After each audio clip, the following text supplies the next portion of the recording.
Good afternoon, everyone. We're going to get started in just a minute here. First things first, hopefully everyone already received their sustainability action plan template. We sent it in both Word and Excel, so you're welcome to use whichever works best for you. If you'd like to work on it with us today, and if not, totally just watch today and fill it out later, no problem. And if you did not get one, please email us at sustainability@leoncountyfl.gov. We'll wait a few more minutes for people to hop on, and we'll start in just a minute.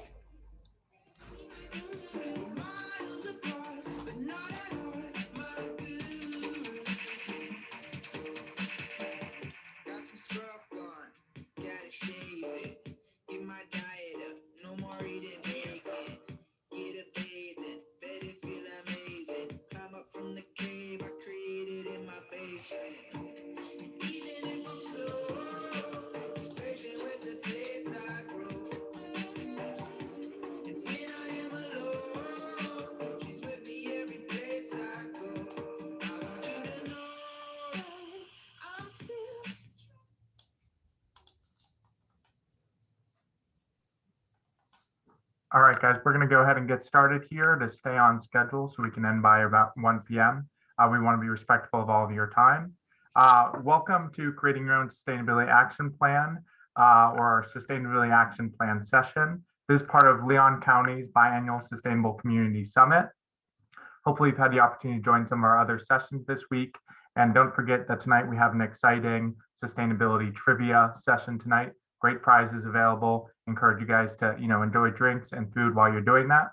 My name is Tobias. I'm the Sustainable Programs Coordinator here for our office, and I'll be co-leading this session with our Sustainability Manager, Tessa. As I mentioned before, you guys should have received an email yesterday and or this morning with the 2 templates for today's session. If you haven't received them, please email us at sustainability@leoncountyfl.gov, and we'll make sure you guys get those. Today, the session is just going to be us walking through filling out that template. We'll give some examples of what could go into it, what Tessa and I put into our own action plans. You're welcome to work on it during the session. There are 2 forms, again, Word document or Excel, and encourage you guys to follow along unless you would prefer just to be an observer. Real quick, we're going to cover some quick housekeeping notes. Everybody's video and camera is turned off. We're in webinar mode. We do encourage you to engage with us and engage with the rest of the people on this session, both by entering stuff in the chat. Make sure you have all panelists and all attendees selected if you want everybody on the session to be able to see it. And then also feel free to put questions in the Q&A section throughout. We'll answer some of those throughout and then have some time at the end for Q&A as well. We'll also do a quick poll section here, so get ready to share those answers with us. We'll start the session by doing some quick introductions about us. We'll spend about 5-6 minutes talking about our office, some of the work we do, and then we'll really dive right into filling out those templates. Again, this is going to be a really interactive session, so be ready to type your own examples. We're going to be asking for a lot of engagement in the chat. We want to incorporate your own ideas, your own actions into these plans. Now, I did say we're going to do polls, so we're going to kick off here with a poll right now to gauge where we are in our sustainability journey. So we'll give it about a minute. Feel free to just answer that so we can gauge where everyone is.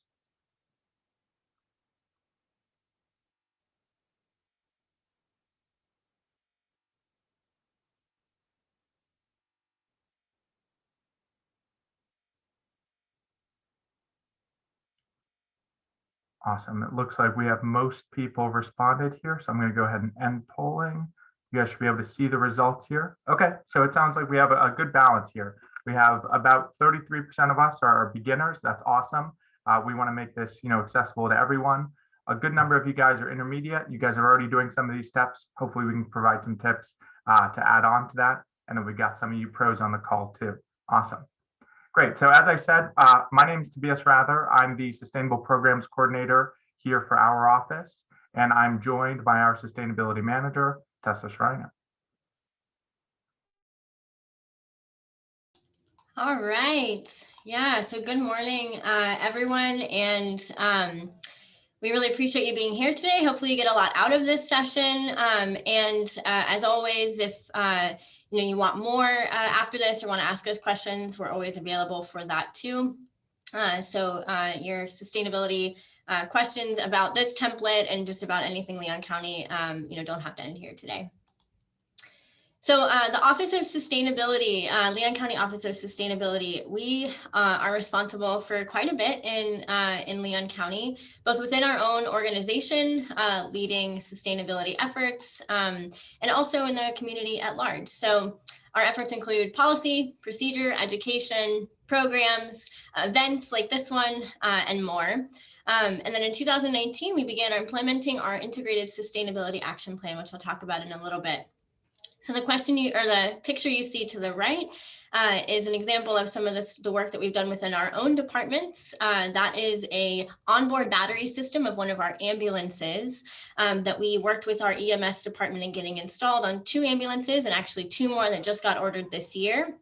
And those batteries have reduced idling in the ambulances by 70%. So just one quick example of some of the work that we do.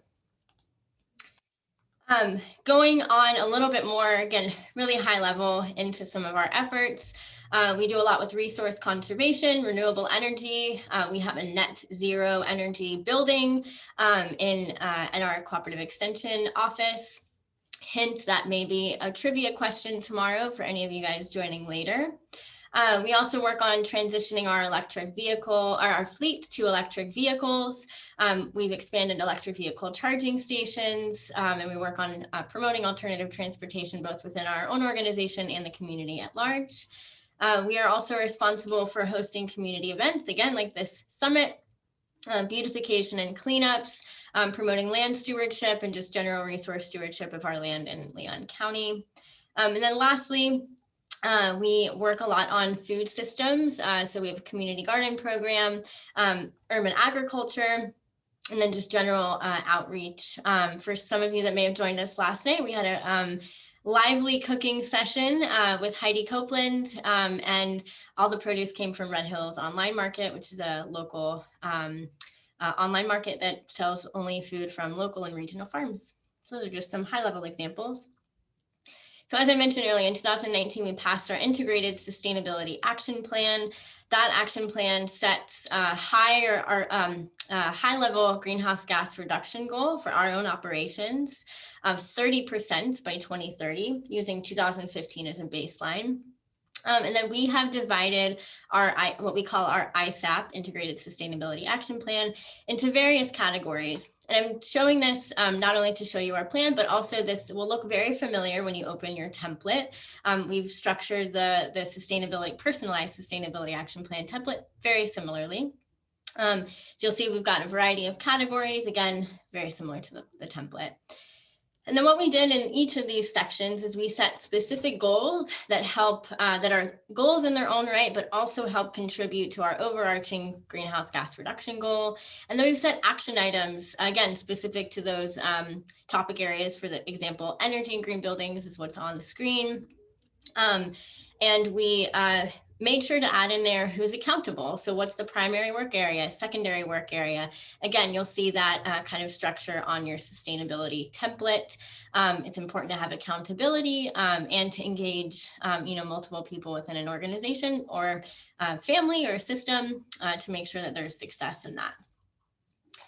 So for today's sustainability plan, again, we created a template for you guys to fill out. And today's session, we're going to spend the majority of our time going through that template and actually filling it out live with you all, using your input and a little bit of our expertise and input to create a draft plan so that you guys can see what that may look like and give you some ideas to create your own plan, which should be created by you, to set your own personal goals that's right for you, your family, or your organization, whoever you're doing this for. So as we mentioned, this template is intended for individuals, families, organizations. We have an upcoming exciting program or project called the Sustainable Business Recognition Program. We've named it Sustainabiz, and that will be a recognition program for businesses that will come with its own template and criteria. And so we encourage businesses to go through that program. It's similar to this, and that will be launched on Earth Day. So keep your ears to the ground for that. We're very excited about that. So again, the template is intended to be personalized. So we created the template and then you all fill it out however you see best. So whether that's to be a proud plant parent here or, conserving more energy at home, again, you should put in there what you think is achievable for you, maybe a few reach goals, taking credit for what you're already doing, personalizing it for your life. So without further ado, we're going to go ahead and get started. So I will pull up my screen here with the template. All right.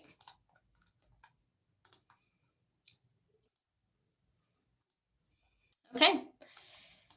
So you all should see this now. And so step one in filling out this template is who is filling this out. So Tobias, should this be let's say Tessa and Tobias's sustainability action plan, although I think we'll do that. Always be, yep, that's perfect. Always easy when you have two people working on it, right? Exactly. So it gives a high level about this plan and how it's broken down into its categories. And we invite you here to fill out your why statement. So why are you creating this plan? What is your intention? What, what's important to you? What do you want to do more of? Tobias, what should our why statement be? Let's see. Let's say to continue to lower our environmental impact and to create a stronger and healthier community for ourselves. And hopefully that trickles or, spreads beyond that, ripples out beyond that. All right. I will do that, abbreviated. Going to make sure I save this just in case it gets accidentally closed. All right. So now that we've done our why statement, the way we've structured this is that what we'd like to start with, which I think is really important for any kind of plan, is to take an inventory and take credit for the things that you're already doing, right? So this plan just shouldn't be like, let's set all future goals. Codify what you're already doing, and write that into your plan. We did this in part for our integrated sustainability action plan to ensure the continuity of the things that we're already doing, and to, make sure that they stay in that plan, for the next 10 years and to stay in our operations. So I'm not going to fill out start date necessarily, but for you at home, this would be a good place if once we get a little bit further down into maybe our reach goals is like, when do we want to start these initiatives? But just for the flow of today, I'm not going to fill out the start date. We're just going to fill out the goals and action items. And then again, we're not going to fill out the key people responsible because it's just for Tobias and I today. And so that again is for you all at home to fill out, and who in your family or your organization should be responsible for this.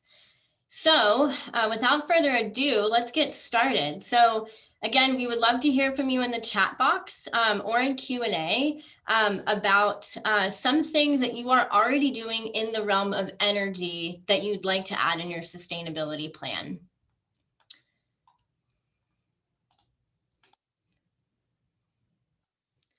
So put it in the chat box and put it for all panelists and attendees. So while you guys are typing, we will add some things in here.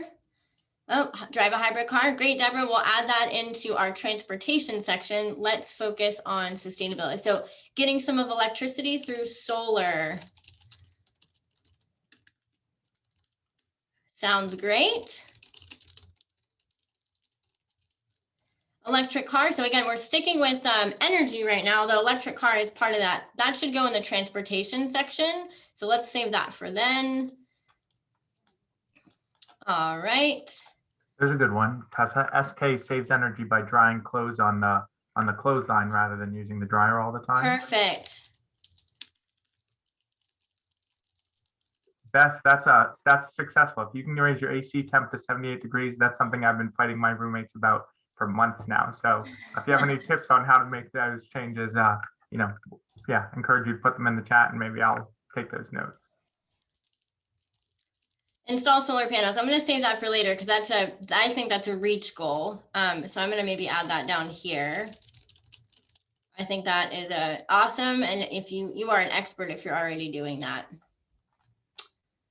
All right, programmable thermostat. Amazing. All right, so some things that we are already doing. I'm going to put here, I've switched all my lights in my home to LED.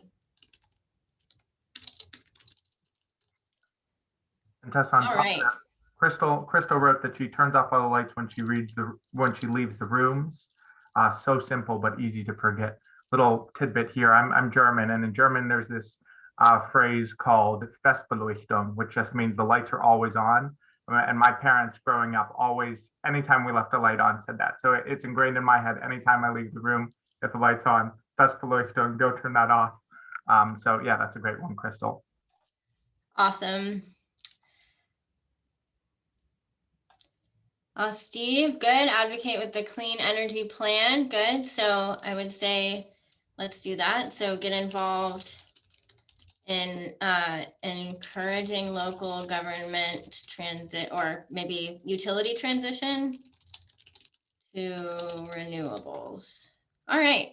So we've got a bunch of things that we've already done, and that's a great place to start. Again, we're not going to fill out the key people responsible and the target completion date because of flow today, but that should be filled out by you all at home or check if complete. Now I want to move on to the things that are maybe low-hanging fruit. What are some things that you would like to do in the energy realm that you're not doing already, but that you probably could do with, minimal to medium effort? Add a motion sensor. Awesome.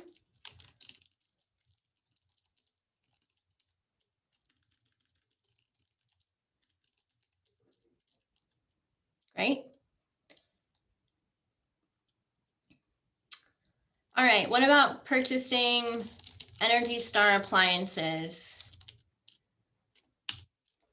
That's an important one, making sure that all of your appliances are low Energy Star. For me, one of the things that we're working on doing is to transition all of our appliances that we can to a power strip to ensure that we don't have vampire energy or vampire power pulling energy from the wall for certain things. Hint, that also may be a trivia question tomorrow. I don't know. All right. Sounds spooky. Lower the domestic hot water heater temperature. That is a great one. Replacing windows. That's a big one. For sure. I think that is maybe on like the higher end, because that really could be oh goodness. Okay. Expensive depending on what it is. More insulation. Great. All right. I think that's good. I will add just a couple more lines here for us. So what are some other things that are maybe high, like a bit more expensive, right? That are like on the kind of future end goals. I think replacing windows and installing solar panels are on that because those are going to be a lot more expensive. So I said install, or I see installed a tankless water heater. I think that's good. So what about for someone maybe that knows there's energy upgrades or small changes they could make to their home, but they don't know where to start? Is there anywhere kind of locally where they could get an idea of what areas are best to hit first? That's a great point. We didn't even add that one. Holy cow. Let's add that. Well, I'm going to add that here, although I think that's in the middle. I wonder how many of you have gotten a City of Tallahassee or Talquin energy audit on your home.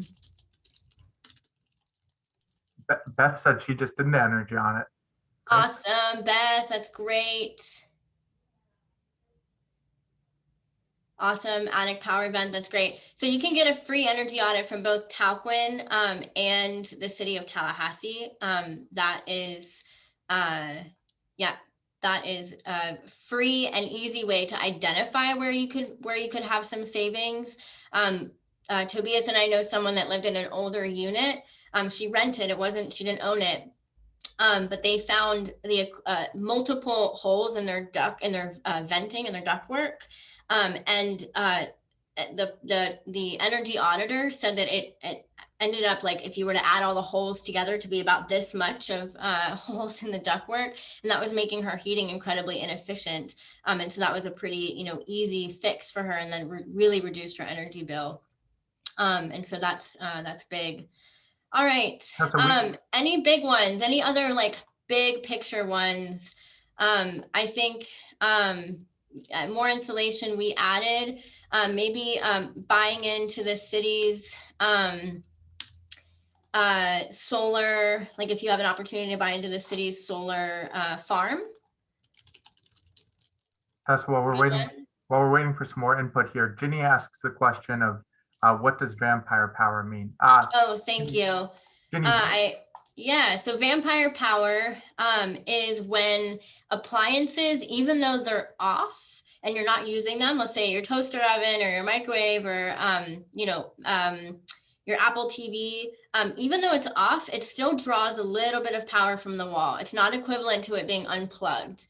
So if and that over time, I think the EPA says that vampire power can add up to about 25% of your energy usage, which is incredible. And so putting things on a power strip and then turning the power strip off, or not leaving things plugged in that you're not using, prohibits vampire power from being drawn from the wall. And other common terms for that, Ginny, are phantom load, standby power, leaking electricity.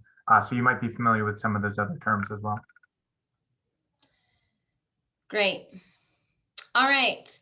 Anything else that we want to add here before we move on to water? Again, this is not a comprehensive list, and we provided y'all a template for you to add in your things.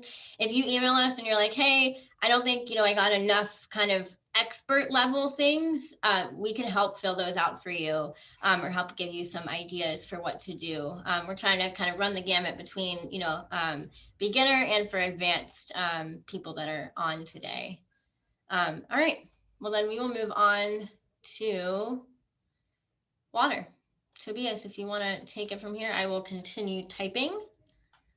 So one of the things for me, Tessa, is I've just been doing a little bit better job of monitoring my water consumption.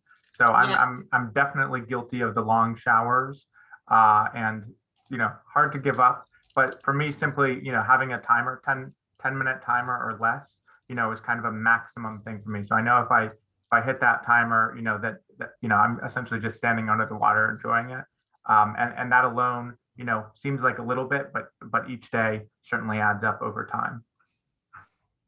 Excellent. I've also, I will say, growing up, my parents were insistent on installing low flow aerators on faucets and on shower heads, and I hated it. It always seemed like this water was trickling out. I wasn't able to actually enjoy it. But recently, I went out and bought some new ones, and that technology has really improved just in the last 5 years alone. I find that it's almost indistinguishable now between, the faucet that I was using before and with that aerator. So encourage you guys who maybe have tried it in the past and have been turned off by it to go out and see what's available. I think you'll all be surprised.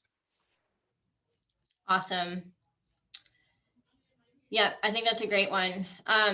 And we had, some of you may have joined the Saving Energy and Money at Home workshop earlier this week on Tuesday. And our presenter, Jen, said that shower heads low flow shower heads used to be garbage, and they are much better now. So you may find, if you've looked at them in the past and didn't like how they felt or performed, you may find ones that perform better. I added another one here of using the dishwasher, and I said, yes, this can save money and water, because people think that the dishwasher is like less efficient than washing them by hand, and actually can be more efficient depending on how you wash your dishes. So if you have especially if you have an Energy Star or Water Sense dishwasher, which are both EPA ratings, then it is a very efficient dishwasher and likely more efficient than washing it with your hands. Tessa, Mary said that she removed sprinkler systems that are wasting water. Can we talk more about, Florida-friendly landscaping practices and other things? Definitely. Yeah. So there is UF IFAS generated this program called the Florida Friendly Landscaping. There's 9 principles. I won't name them all here, but being efficient with your water is one of them. So remove sprinkler system that wasted water. That's excellent. And I will add too, for like a hose, having a hose handle or sprayer. And so the water is not trickling. That can be a good one to do. We have one in the back of our home. Put a gallon jug of water. Interesting. So let's put that in there.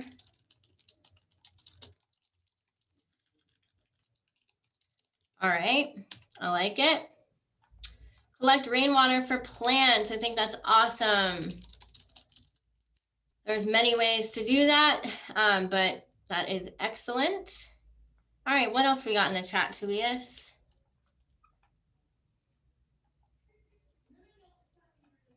Oh, you're on mute. Repair any slow leaking faucet. That's a great one, Whitney. I think a lot of times, again, we notice just maybe a little bit of dripping. And again, it seems very minimal, but I think people would be shocked to see over the course of a year how much water is dripping out of that. Again, whether that's your faucet, your bathtub, or even one of the pipes below that you're maybe not catching as much. It'll save you from water damage, but also quite a bit on water leakage there as well. Appreciate you sharing that, Whitney. So Tobias, what are some other things like that we could add for to do in the future that are maybe low hanging fruit, or maybe some things that we could do that are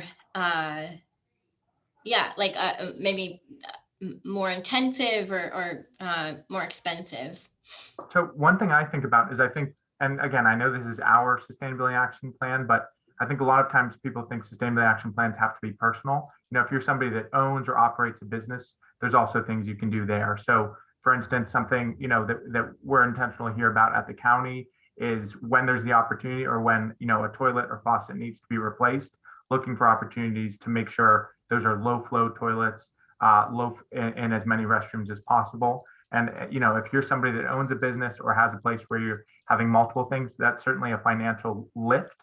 And, maybe not the most sustainable thing just to replace it willy-nilly. But if you find that it's not working and you're looking to replace it anyways, look what options are available. You might be surprised there as well.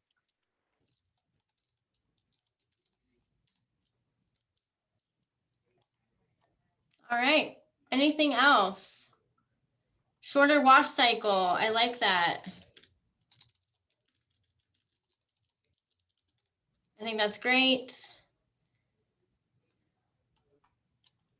Also, just not washing clothes as often. I think we, I think in the States, we often do kind of, tons of loads of laundry. And obviously you need to do laundry, but if you've worn a shirt once, maybe, throwing that on your like saving for later chair that everyone has in their room, rather than washing it.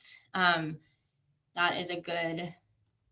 SK shared that a reach goal of theirs is to switch to a composting toilet. I will say composting toilets is another area that I think the sound of it, a lot of people are turned off from, but they've really, really improved over the years, both in look and form. My family has a small kind of cabin in the woods, and we have a composting toilet there. And it's great because, we're not there year round. So we also don't need to worry about pipes freezing in the winter, and it is a more sustainable option. So that's a great one, SK. That's fantastic. All right, well, I've got some space in between here, but we will move on for the sake of time. Tobias, you want to talk about, while I switch on, what a composting toilet is and a little bit more about that? Yeah, so, and again, I'm not a pro here on composting toilets, but at least the one that we have, operates without water and essentially, after using the restroom. If you would add, in this case, peat moss or brown to that. And then you would turn it somewhat regularly as well. And there's essentially a basin at the bottom that collects that waste as it's mixed, with peat moss or whatever else you're mixing into it there. Yeah. Cool. I just went to a place called the Hike Inn in northern Georgia with my family. And they have a LEED platinum building, and all of their toilets are composting toilets, and there was no smell issue whatsoever. I think especially for businesses or organizations that may be like a big hesitancy, but they worked really well. So it's doable for sure. All right, moving on. Oh, Whitney has also been to the Hike Inn. Whitney, it was great. I loved it. All right, so moving on to transportation. So Tobias, do you want to tell them what you have done on your bicycle? Oh, geez. Yeah, sure. So with the intent to save energy, a couple of years ago, I rode across the country on my bike. Not actually at all to save energy, but just more of a fun thing to do. So yeah, I spent 45 days riding across the country on my bike, which was awesome because I've also done a road trip, with a vehicle that took about a week. And it was just a cool experience to see everything at a slower pace, but also to know, that you can travel almost 4,000 miles. Again, I had the luxury of having the time and the resources to be able to do that, which not everyone does. But to be able to know you can do that under your own power without, contributing much energy is awesome. And for me, has also just, made biking a bigger part of my life since then. I try to bike to work when available. I find that a lot of short trips around town that people maybe, assume that the car is the best option or only option, you'd be surprised, how quickly you might be able to get somewhere on a bike. Awesome. Become a one-car family. I'm going to add that down here. That's great, Tobias. Thank you. One of the things that I think is awesome is host online meetings and events. We think about what COVID did as far as like in-person events or in-person meetings. And there's some of that I think is really valuable to have in person, but often even we were, guilty of this, going to someone's office for a 30-minute meeting when we could have, met, via video conferencing. So that has been huge for us, and it's a time saver in general. Now we have an electric vehicle, so we are driving green instead, but still better. Multi-use paths, I love that. I think that's great. Javed writes here, advocating to designate bike lanes around FAMU, FSU, and downtown. That's another great one. I mean, we all know that, for a lot of these things, right, in order to get people there, the infrastructure needs to be there so people can feel safe, feel like that is a viable option. So definitely the more you can advocate for that, we'd like to see as many cities as possible be more bicycle and pedestrian friendly. Thanks for sharing that. Right. So I wanted to just call out one thing here, something that I've been trying to do. I don't live in a super walkable place, but on the weekends when I have the time and I want to get my exercise in, I walk to Publix, and obviously there's a limit to how much I can walk, about a mile and a half to walk my groceries back. I need one of those carts. But I've turned in destinations into kind of a walking journey, just to kind of think about it as a combined exercise and running an errand. Tessa, I think another one that people don't always think about, or maybe seems a little bit outdated to some, is just carpooling, right? Just by sharing rides, whether you're going to an event or you maybe work near or en route to a coworker, finding some way to coordinate, even if that's only a couple times a week, that's reducing number of miles driven and also saving both of you guys or multiple of you, both money and time. And it's a great way, just to converse with some coworkers. Definitely. And we will say, be COVID safe when carpooling, and do so safely. But yes, that is a great one. All right, so I've got a couple more in the chat, but I will, I saw that the buy an electric vehicle is on the list. That I think is a reach goal. That is a massive purchase, and electric vehicles unfortunately aren't quite yet in the lower cost bracket as maybe some other vehicles. Hopefully that will change very soon. But that is, if you are able and, willing to buy an electric vehicle, then that is great. We just hosted COVID safe, but electric vehicle test drive days for county employees. And we had a bunch of employees that got to drive our Chevy Bolt that have never driven an electric vehicle before and had a lot of misconceptions about what an electric vehicle felt like to drive or the range and things like that. And so that was a great event for us to be able to talk to our own employees to drive our vehicle. And a lot of them said, if I had known this information beforehand, I may have bought an electric vehicle when I, last bought my car. So good to know. Tessa, Steve shared here, that the EV and plug-in hybrid used market is expanding. And I think that's really exciting, Steve. Definitely, as more become available and more have been on the road, I think there's more opportunity for people to buy those used vehicles. Tessa, another thing that I'm curious about is, maybe there's somebody or multiple people on this call that feel they're doing these things pretty well, but they want to, have an impact maybe on the people that they're working with. What are some things that maybe they could encourage their workplace to do to kind of adopt some of these more, environmentally friendly transit options as well? Yeah, I mean, I think for kind of positive peer pressure goes a long way.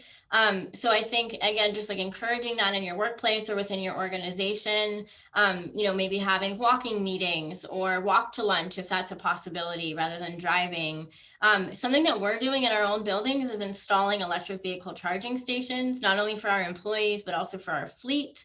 And that's a big incentive for employees to, purchase an electric vehicle if there's already a charging station, at their place of work.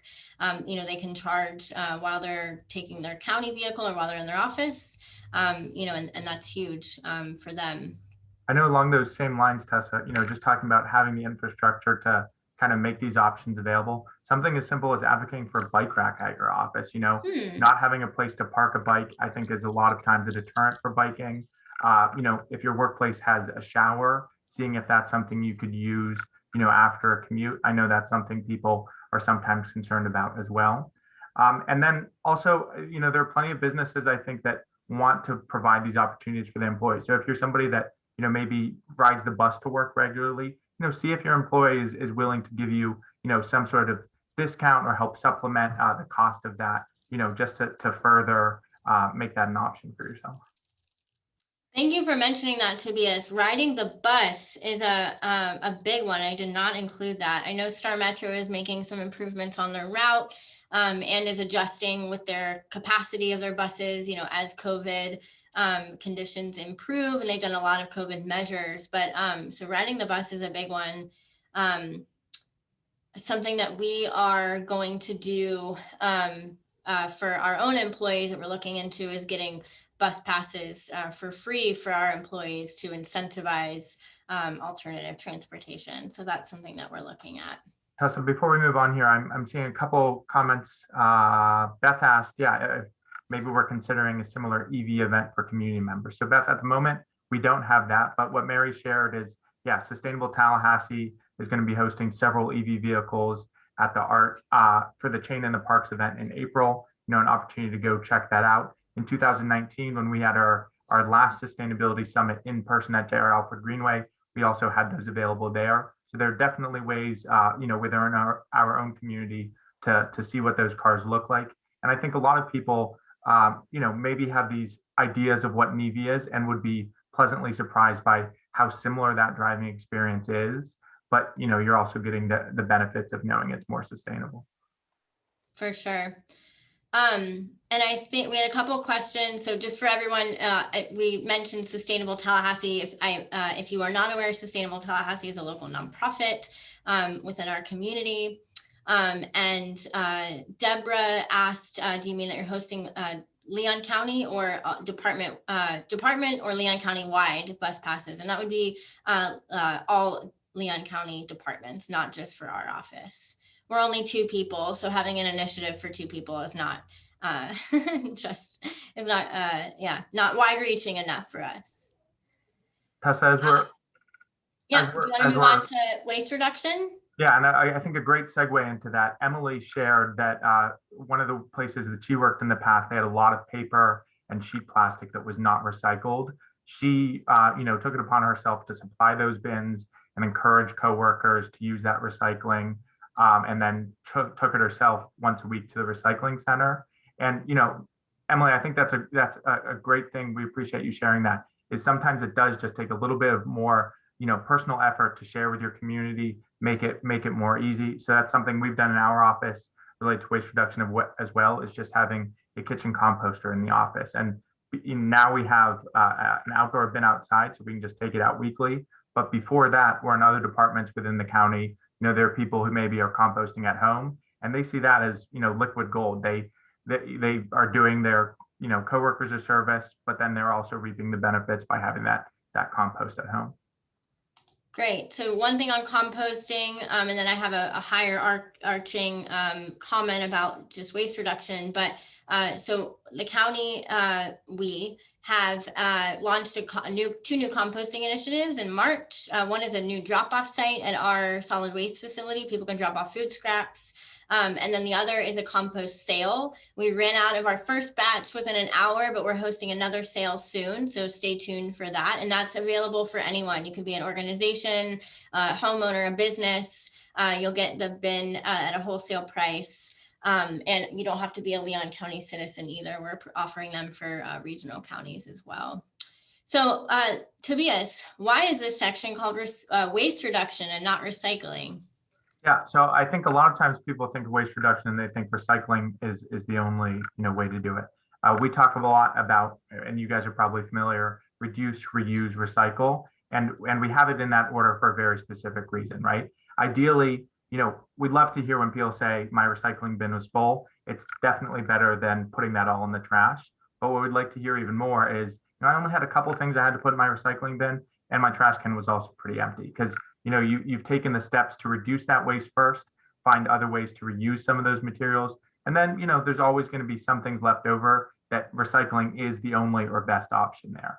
And a way to start that for yourself is just taking an inventory of what you are commonly throwing in the trash. So, you can take an entire waste audit if you want over a week and really kind of document which common items in there. But if that seems like too much of a leap, I encourage you just to start with maybe the 3 most common items you throw away.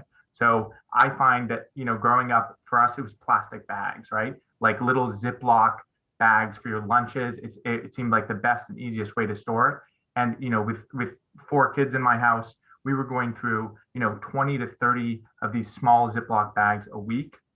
And when we switched over to, beeswax wraps or other more sustainable options, that alone took a huge amount of waste out of the stream we were producing. I think that's great. So I wrote buy quality items, and I know that that's hard because really quality items and materials are often more expensive. It just may not be accessible. But buying quality items, being intentional about the things that you purchase, knowing that that you would intend to keep them for a really long time, I think is important. So fast fashion is a great example of that. So rather than buying the $3 shirt, if you are able, again, for some that cost is not it's not possible, and that's another thing. But if you are able to be intentional about your purchases and making sure they're quality items. Switching to, go ahead. Sorry, Tom also shared here just, preparing or finding a way to use broken items. And I think that's great, Tom, both, for mechanical things, but also electronics, right? Sometimes just a little bit of tinkering, either to yourself or somebody that's interested can get something working again. Awesome. All right. So I think I can't emphasize this enough, the waste audit. I do this occasionally at our house of just like, okay, what are we throwing away in our trash can? And how can I make my purchases different or, avoid throwing this thing away, or did it really need to get thrown away, right? And then also doing that of my recycling. I think often people say, oh, it's recycling, that's fine. Yes, it is certainly better than throwing it in the trash, but it is not the end all be all, right? The purpose is to not generate any waste. That's the goal. And so what am I putting in my recycling that I could avoid? So I eat salads, right? And so sometimes I buy like spinach in plastic containers. Well, I need, one of the things that I'm working on is buying more produce regularly, locally, without packaging.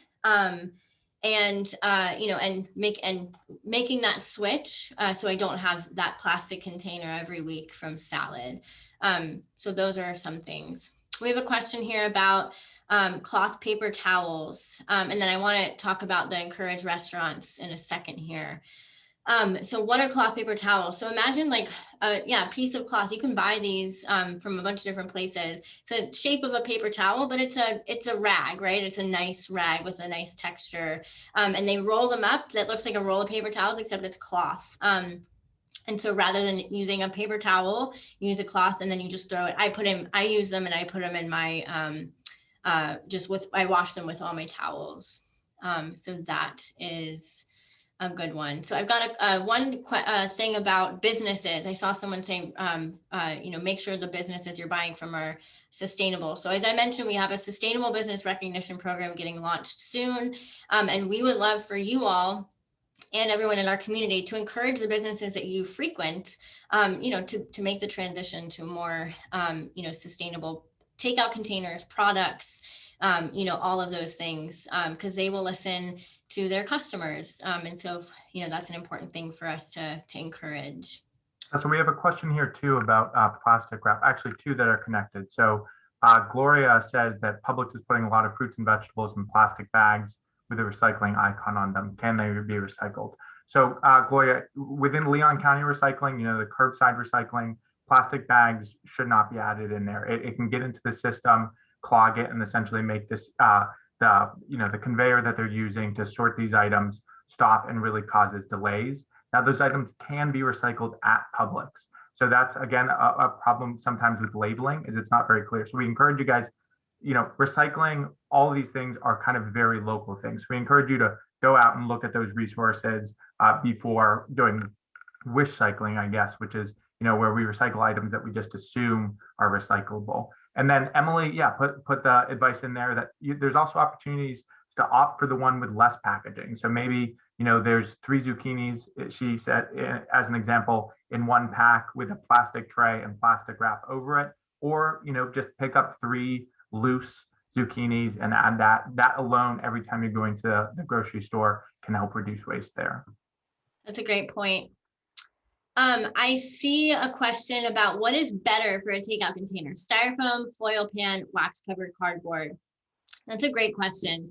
So you all, I'm sure, are familiar with a full life cycle of a product, right? From where it is sourced to how it is, manufactured, to its transportation, to its end life, right? And so when we think about items, we try to think about the full life cycle rather than just its end life.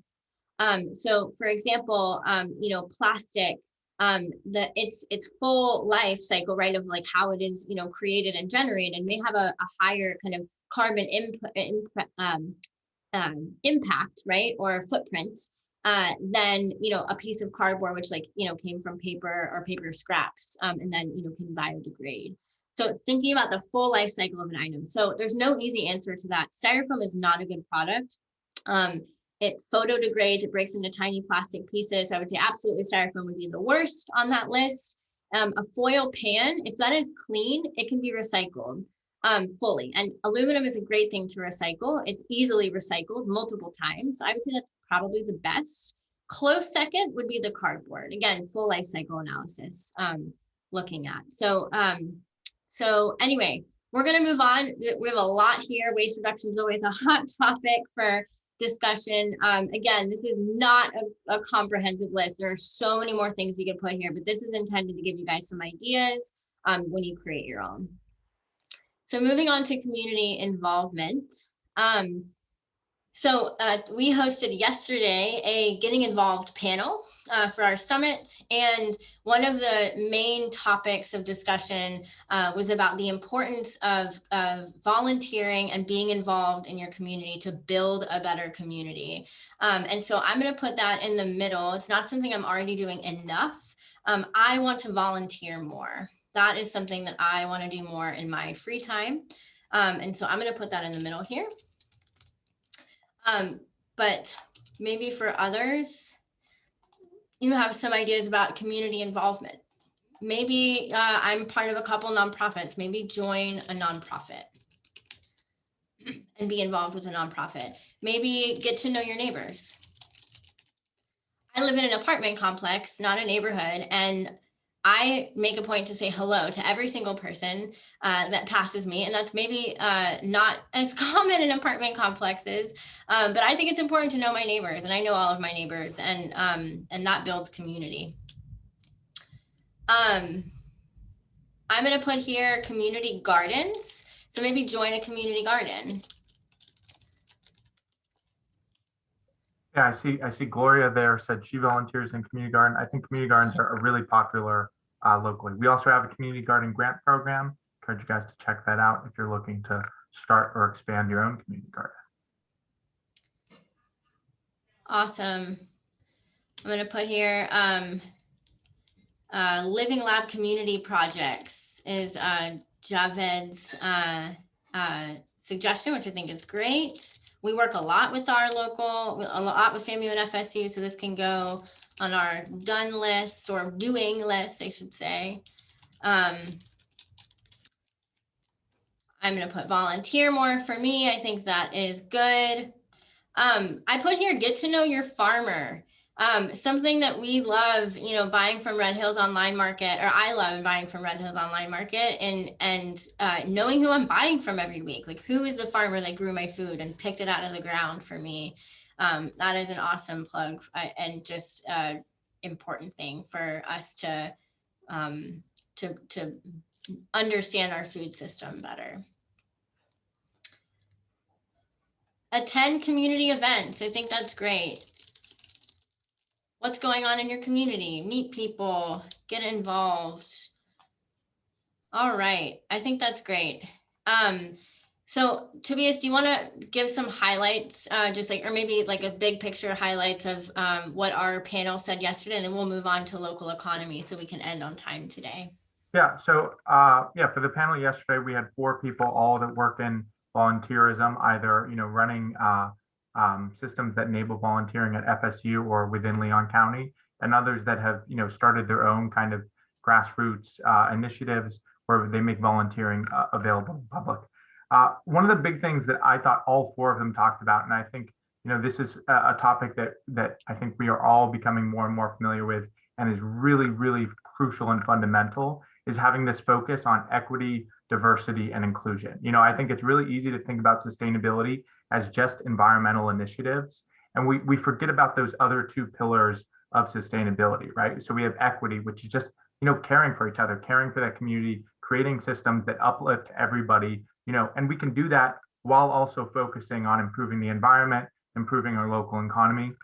You know, ideally, to create a sustainable system, we are working in ways that benefit all 3 of those. So encourage you guys, whether you're in a, you know, small community group, whether that's a church organization, school organization, whatever it might be, to really think about that. Think about how you can, you know, make that group available, you know, to a more diverse audience, to make sure it's a place where people feel comfortable going, make sure it's a place where people feel supported.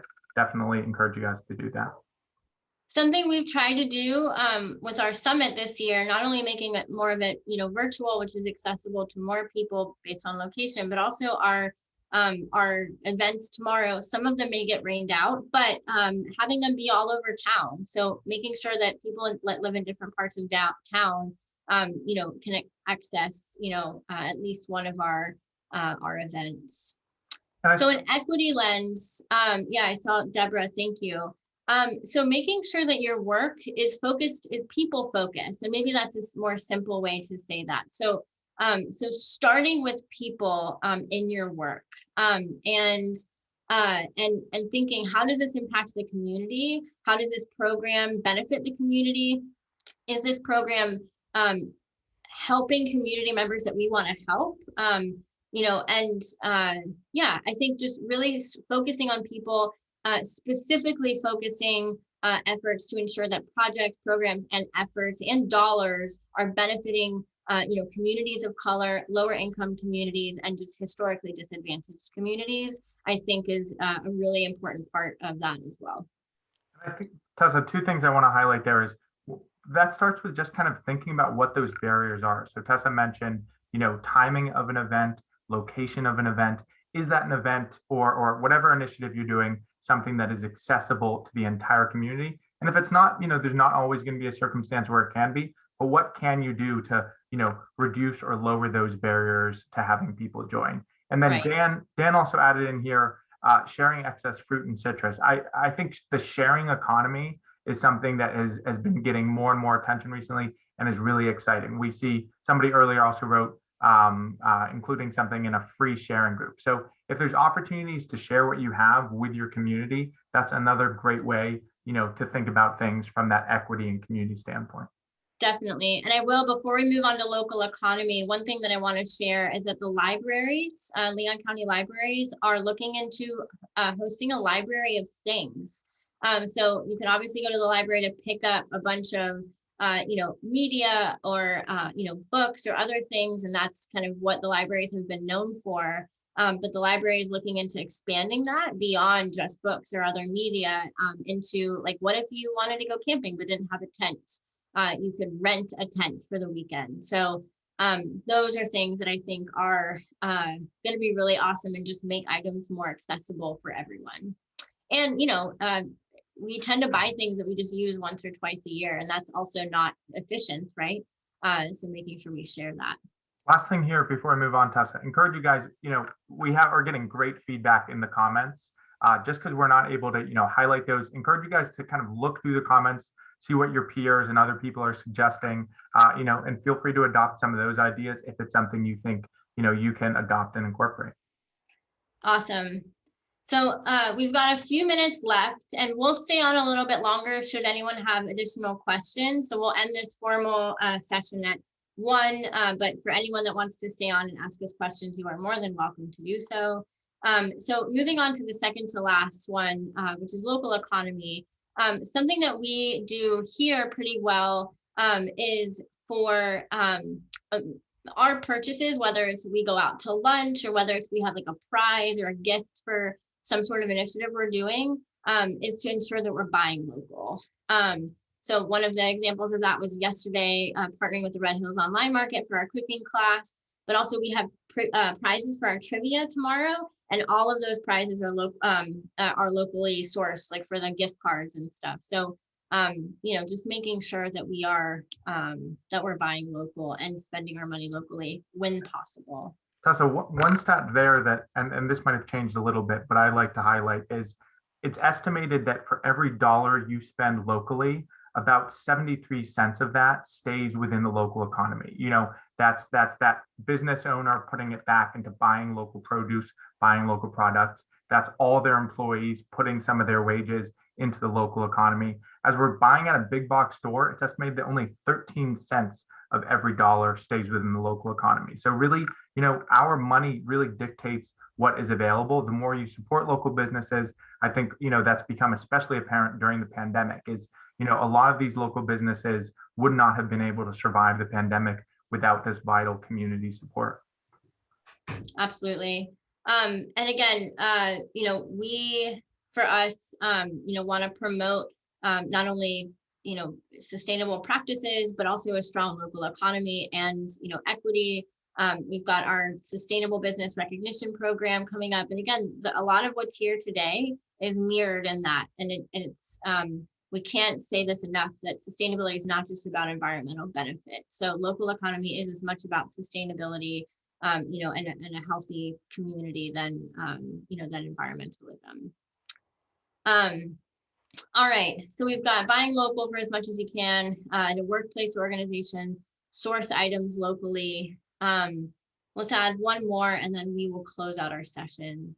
So one thing that I think about for us at least is like when we think about promotional items around sustainability, I think one thing we've been doing a better job is finding ways that we can buy those locally. A, it reduces packaging.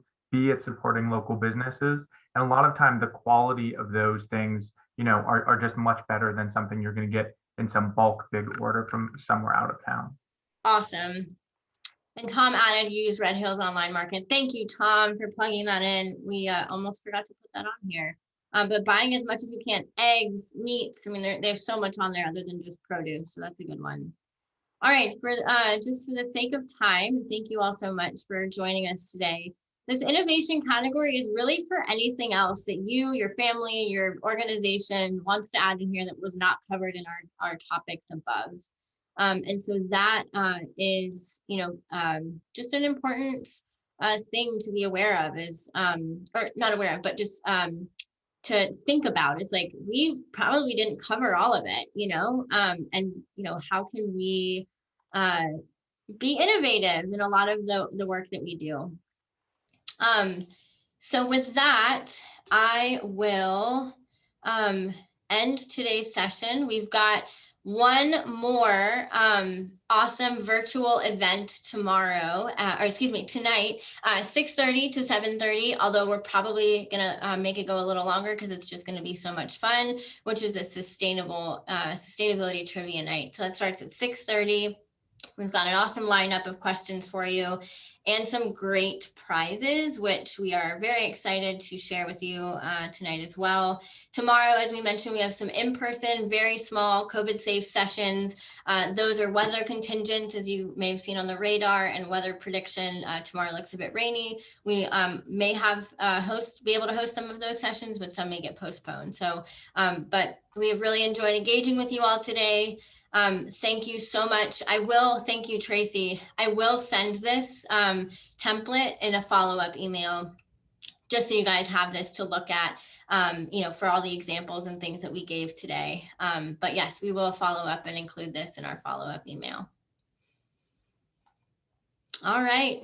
Thank you all so much for joining, and hope you have a great rest of your day. Thanks, guys.